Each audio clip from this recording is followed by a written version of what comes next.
భారత్లో ఒక పార్టీ ఉంది. గత 10 ఏళ్లలో దేశ రాజకీయాలను పూర్తిగా మార్చేసింది. గుజరాత్, ఉత్తరప్రదేశ్, మధ్యప్రదేశ్, అస్సాం, హర్యానా, మహారాష్ట్ర ఎక్కడ చూసినా బీజేపీ చాలా బలంగా నిలబడింది. కానీ ఒక రాష్ట్రంలో మాత్రం ఇప్పటికీ ఆ పార్టీకి పూర్తిగా బ్రేక్ రాలేదు. అదే ఆంధ్రప్రదేశ్. ఇప్పుడు మీకు ఒక ఇంట్రెస్టింగ్ ఫ్యాక్ట్ చెప్తాను. 2011 జనాభా లెక్కల ప్రకారం ఆంధ్రప్రదేశ్ లో దాదాపు 88% మంది హిందువులే. అంటే ప్రతి 10 మందిలో దాదాపు 9 మంది హిందువులే. అయితే దేశమంతా హిందుత్వ రాజకీయాలతో ఎదిగిన బీజేపీ ఇంత పెద్ద హిందూ జనాభా ఉన్న ఆంధ్రప్రదేశ్ లో మాత్రం ఎందుకు సొంతంగా గెలవలేకపోతుంది? 2024లో బీజేపీకి 8 ఎమ్మెల్యేలు, 3 ఎంపీలు వచ్చాయి. కానీ అవి కూటమి వల్ల. అదే 2019లో ఒంటరిగా పోటీ చేసినప్పుడు బీజేపీకి వచ్చిన ఓట్లు కేవలం 0.96%. అంతేకాదు ఆ ఎన్నికల్లో నోటాకి వచ్చిన ఓట్లు కూడా బీజేపీ కంటే ఎక్కువే. మరి అసలు ప్రాబ్లం ఎక్కడ ఉంది? స్పెషల్ స్టేటస్ ఇష్యూనా, రీజనల్ పార్టీల డామినేషనా, లోకల్ లీడర్లు లేకపోవడమా, కుల రాజకీయాలా, లేక బీజేపీ స్ట్రాటజీలోనే ఏమైనా తప్పు జరిగిందా? ఈ వీడియోలో ఆంధ్రప్రదేశ్ లో బీజేపీ ఎందుకు ఇంకా బలమైన పార్టీ కాలేకపోయిందో 6 ముఖ్యమైన రీజన్స్ తో చాలా సింపుల్ గా పూర్తిగా అర్థం చేసుకుందాం. ఈ వీడియోలో చాలా ఇంట్రెస్టింగ్ పాయింట్స్ ఉన్నాయి. సో ఎక్కడ స్కిప్ చేయకుండా చివరి వరకు చూడండి. వీడియో చాలా ఇంట్రెస్టింగ్ గా ఉండబోతుంది. అలాగే మన ఛానల్ ని కొత్తగా చూస్తున్నట్టయితే ప్లీజ్ వీడియోని లైక్ చేసి మన ఛానల్ ని సబ్స్క్రైబ్ చేసుకోండి. ఇంకా టాపిక్ లోకి వెళ్దాం. మొదటి రీజన్, చాలా మంది ఇప్పటికీ మర్చిపోలేని విషయం, రాష్ట్ర విభజన, స్పెషల్ స్టేటస్. 2014లో రాష్ట్రం విడిపోయినప్పుడు ఆంధ్రప్రదేశ్ ఒక్కసారిగా చాలా కోల్పోయింది. హైదరాబాద్ పోయింది, రెవెన్యూ పోయింది, పెద్ద కంపెనీలు పోయాయి, కొత్త రాజధాని కూడా లేదు. అప్పటి పరిస్థితుల్లో ఆంధ్రప్రదేశ్ ని మళ్ళీ నిలబెట్టాలంటే కేంద్ర ప్రభుత్వం బలంగా సపోర్ట్ చేయవలసిన అవసరం ఉంది. అప్పట్లో బీజేపీ నాయకులు కూడా స్పెషల్ స్టేటస్ గురించి చాలా సార్లు మాట్లాడారు. వెంకయ్య నాయుడు రాజ్యసభలో మద్దతు తెలిపారు. నరేంద్ర మోడీ కూడా ఎన్నికల సభల్లో ఆంధ్రప్రదేశ్ అభివృద్ధికి కేంద్రం అండగా ఉంటుందని చెప్పారు.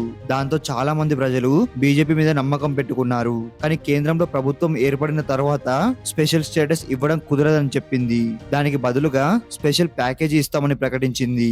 కానీ చాలా మంది ఆంధ్రప్రదేశ్ ప్రజలు మాకు ప్యాకేజీ కాదు, స్పెషల్ స్టేటస్ కావాలి అనే అభిప్రాయంతో ఉన్నారు. ఎందుకంటే స్పెషల్ స్టేటస్ వస్తే కొత్త కంపెనీలు వస్తాయని, పెద్ద ఇండస్ట్రీస్ పెట్టుబడులు పెడతాయని, ఉద్యోగాలు పెరుగుతాయని, రాష్ట్రం త్వరగా డెవలప్ అవుతుందని చాలా మంది నమ్మారు. అందుకే స్పెషల్ స్టేటస్ రాకపోవడం బీజేపీ మీద ఒక నెగటివ్ ఇంపాక్ట్ వేసింది. ఇప్పటికీ చాలా మంది ఈ విషయం గురించి మాట్లాడుతూనే ఉంటారు. అయితే బీజేపీకి ఇబ్బంది తెచ్చింది ఇది ఒక్కటే కాదు. ఆంధ్రప్రదేశ్ రాజకీయాల్లో ఇంకో చాలా పెద్ద ఫ్యాక్టర్ ఉంది. అదే రీజనల్ పార్టీల డామినేషన్. ఆంధ్రప్రదేశ్ పాలిటిక్స్ ని అర్థం చేసుకోవాలంటే ముందు ఒక విషయం అర్థం చేసుకోవాలి. ఇక్కడ నేషనల్ పార్టీల కంటే రీజనల్ పార్టీలే చాలా స్ట్రాంగ్. 1982లో ఎన్టీఆర్ తెలుగుదేశం పార్టీ పెట్టినప్పటి నుంచి ఆంధ్రప్రదేశ్ రాజకీయాల్లో ఒక పెద్ద మార్పు వచ్చింది. మన రాష్ట్రాన్ని మన వాళ్ళే పాలించాలి అనే ఫీలింగ్ చాలా బలపడింది. ఆ తర్వాత చంద్రబాబు నాయుడు, వైఎస్ఆర్ రాజశేఖర్ రెడ్డి, జగన్మోహన్ రెడ్డి, ఇప్పుడు పవన్ కళ్యాణ్. ప్రతి తరం కూడా ఒక బలమైన లోకల్ లీడర్ ని చూసింది. అందుకే ఎన్నికలు వచ్చినప్పుడు చాలా మంది ఢిల్లీ గురించి ఆలోచించరు. మన రాష్ట్రాన్ని ఎవరు బాగా నడిపిస్తారు అదే చూస్తారు. అదే బీజేపీకి పెద్ద ఛాలెంజ్. ఎందుకంటే టీడీపీకి దాదాపు ప్రతి గ్రామంలో క్యాడర్ ఉంది. వైసీపీకి కూడా బలమైన ఓటు బ్యాంక్ ఉంది. జనసేన కూడా గత కొన్నేళ్లలో మంచి గ్రౌండ్ సపోర్ట్ పెంచుకుంది. ఈ 3 పార్టీల మధ్య బీజేపీకి పెద్ద స్పేస్ దొరకడం లేదు.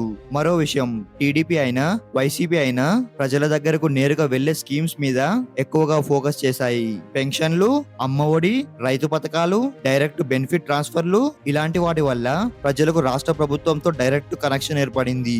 అందుకే ఢిల్లీ ఏం చేసింది అనే దానికంటే మా రాష్ట్ర ప్రభుత్వం మాకు ఏమిచ్చింది అనే ఫీలింగ్ చాలా మందిలో ఎక్కువగా కనిపిస్తుంది. అయితే ఇది కూడా ఒక్కటే రీజన్ కాదు. బీజేపీకి ఇంకో పెద్ద లోపం ఉంది. అది స్ట్రాంగ్ లోకల్ లీడర్ లేకపోవడం. రీజన్ 3, ఒకసారి గమనించండి. ఆంధ్రప్రదేశ్ లో పెద్ద పార్టీ ఏదైనా దాని వెనుక ఒక పెద్ద నాయకుడు ఉంటాడు. టీడీపీ అంటే చంద్రబాబు, వైసీపీ అంటే జగన్, జనసేన అంటే పవన్ కళ్యాణ్. కానీ బీజేపీ అంటే మీకు వెంటనే ఎవరి పేరు గుర్తుకొస్తుంది? చాలా మంది మోదీ అంటారు. అదే అసలు విషయం. మోదీ దేశవ్యాప్తంగా చాలా పాపులర్ లీడర్, దానిలో ఎలాంటి సందేహం లేదు. కానీ ఆంధ్రప్రదేశ్ అసెంబ్లీ ఎన్నికల్లో ప్రజలు కేవలం ప్రధాని ముఖం చూసి ఓటు వేయరు. మన రాష్ట్రాన్ని ఎవరు నడిపిస్తారు అనే ప్రశ్నకు కూడా సమాధానం చూస్తారు. అక్కడే బీజేపీ వెనుకబడుతుంది. ఏపీ బీజేపీలో చాలా మంది సీనియర్ నాయకులు ఉన్నారు. కానీ రాష్ట్రం మొత్తం తిరిగి లక్షల మందిని ఒకేసారి ఆకట్టుకునే మాస్ ఫాలోయింగ్ ఉన్న ఒక స్ట్రాంగ్ లోకల్ ఫేస్ మాత్రం ఇప్పటి వరకు తయారు కాలేదు. దీంతో ప్రతి ఎన్నికల్లో కూడా బీజేపీ ప్రచారం ఎక్కువగా మోదీ చుట్టూనే తిరుగుతుంది. కానీ రాష్ట్ర ఎన్నికల్లో లోకల్ లీడర్ కూడా అంతే ముఖ్యమైన విషయం. ఒకసారి ఆలోచించండి, 2019లో మోదీ దేశమంతా భారీ మెజారిటీతో గెలిచారు. కానీ అదే సమయంలో ఆంధ్రప్రదేశ్ లో బీజేపీకి 1% కూడా ఓటు రాలేదు. అంటే మోదీ పాపులారిటీ ఒక్కటే ఆంధ్రప్రదేశ్ ఎన్నికలు గెలిపించడానికి సరిపోవడం లేదు. అయితే ఇంకా ఒక కారణం ఉంది. చాలా మంది బయట వాళ్ళు గమనించని కానీ ఆంధ్రప్రదేశ్ రాజకీయాలను బాగా ప్రభావితం చేసే అంశం. అదే కుల రాజకీయాలు. రీజన్ 4, ఆంధ్రప్రదేశ్ లో మతం కంటే కుల రాజకీయాలే ఎక్కువ. ఇప్పుడు చెప్పబోయే రీజన్ ఆంధ్రప్రదేశ్ పాలిటిక్స్ లో చాలా ఇంపార్టెంట్. అదే కుల రాజకీయాలు. ఇంట్రోలో మనం ఒక విషయం చూసాం. ఆంధ్రప్రదేశ్ లో దాదాపు 89% మంది హిందువులు. అయితే హిందూ జనాభా ఇంత ఎక్కువగా ఉన్న ఉత్తర భారతదేశంలో పనిచేసిన బీజేపీ హిందుత్వ రాజకీయాలు ఆంధ్రప్రదేశ్ లో అదే స్థాయిలో ఎందుకు పనిచేయడం లేదు? దానికి ఒక పెద్ద కారణం కుల సమీకరణలు. ఆంధ్రప్రదేశ్ లో ఎన్నికలు వచ్చినప్పుడు చాలా చోట్ల ఓటింగ్ మతం కంటే కులాల లెక్కల మీద ఎక్కువగా ఆధారపడి ఉంటుంది. రెడ్డి, కమ్మ, కాపు, బీసీలు, ఎస్సీ, ఎస్టీ ప్రతి పార్టీ కూడా ఈ సోషల్ ఈక్వేషన్స్ ని బాగా లెక్క వేసుకొని టికెట్లు ఇస్తుంది. ఎక్కడ ఏ అభ్యర్థిని పెట్టాలి, ఎవరితో పొత్తు పెట్టుకోవాలి, ఏ కులానికి ఎంత ప్రాధాన్యం ఇవ్వాలి, ఇవన్నీ ముందే ప్లాన్ చేస్తారు.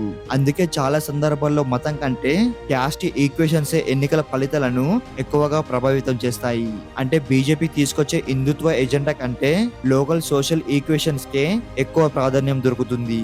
రీజన్ 5, మత మార్పిడిల చర్చ. ఇప్పుడు ఇంకో సున్నితమైన విషయం గురించి మాట్లాడుకుందాం. ఆంధ్రప్రదేశ్ లో మత మార్పిడిల గురించి చాలా కాలంగా రాజకీయ చర్చ జరుగుతుంది. బీజేపీ నాయకులు, మరికొన్ని హిందూ సంస్థలు రాష్ట్రంలో మత మార్పిడిలు జరుగుతున్నాయని ఆరోపిస్తూ వస్తున్నాయి.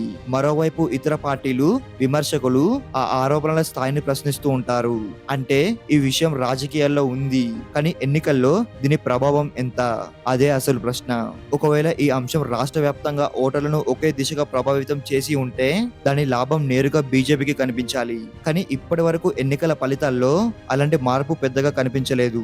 ఎందుకంటే ఆంధ్రప్రదేశ్ లో చాలా మంది ఓటర్లు సంక్షేమ పథకాలు, స్థానిక నాయకుడు, క్యాస్ట్ ఈక్వేషన్స్, అభివృద్ధి, ఉద్యోగాలు ఇలాంటి అంశాలకే ఎక్కువ ప్రాధాన్యం ఇస్తున్నారు. అంటే మత మార్పిడిలపై రాజకీయ చర్చ ఉన్నా అది ఒక్కడే బీజేపీని అధికారంలోకి తీసుకురాగలిగే అంశంగా ఇప్పటికీ మారలేదు. ఇవన్నీ ఒకవైపు అయితే ప్రజల మనసులో బలంగా మిగిలిపోయిన కొన్ని లోకల్ ఇష్యూస్ కూడా ఉన్నాయి. అవి కూడా బీజేపీకి రాజకీయంగా నష్టం చేసాయని చాలా మంది విశ్లేషకులు చెబుతున్నారు. అవే విశాఖ స్టీల్ ప్లాంట్, అమరావతి, పోలవరం. ఇప్పటి వరకు మనం రాజకీయ కారణాల గురించి మాట్లాడుకున్నాం, కానీ కొన్ని లోకల్ ఇష్యూస్ కూడా బీజేపీ ఇమేజ్ పై ప్రభావం చూపించాయి. అందులో మొదటిది విశాఖ స్టీల్ ప్లాంట్. చాలా మందికి అది ఒక ఫ్యాక్టరీ మాత్రమే కాదు, ఒక సెంటిమెంట్. ఎందుకంటే ఈ ప్లాంట్ కోసం గతంలో చాలా ఉద్యమాలు జరిగాయి, ప్రాణ త్యాగాలు కూడా జరిగాయి. అలాంటి ప్లాంట్ ను ప్రైవేటైజేషన్ చేసే నిర్ణయం వచ్చినప్పుడు ఉత్తరాంధ్రలో చాలా మంది వ్యతిరేకించారు. బీజేపీ మాత్రం ఇది ఆర్థికంగా తీసుకున్న నిర్ణయం అని చెప్పింది. కానీ చాలా మంది ప్రజలు దాన్ని అలా చూడలేదు. అదే సమయంలో అమరావతి విషయం కూడా బీజేపీకి అంత ఈజీ కాలేదు. రాష్ట్రానికి ఒక రాజధాని కావాలని ప్రజలు ఎదురు చూస్తున్న సమయంలో అమరావతి 3 రాజధానుల వివాదం చాలా కాలం కొనసాగింది.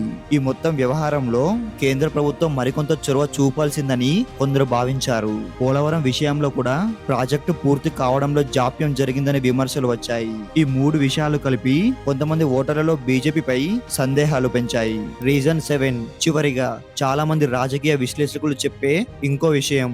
ఆంధ్రప్రదేశ్ లో బీజేపీ సొంతంగా ఎదగడానికంటే కూటమిల మీద ఎక్కువ ఆధారపడుతుంది. 1999లో టీడీపీతో పొత్తు, 2014లో మళ్ళీ టీడీపీ జనసేనతో పొత్తు, 2024లో కూడా అదే కూటమి వల్ల అధికారంలో భాగం కావచ్చు, కొన్ని ఎమ్మెల్యేలు, ఎంపీ సీట్లు గెలవవచ్చు.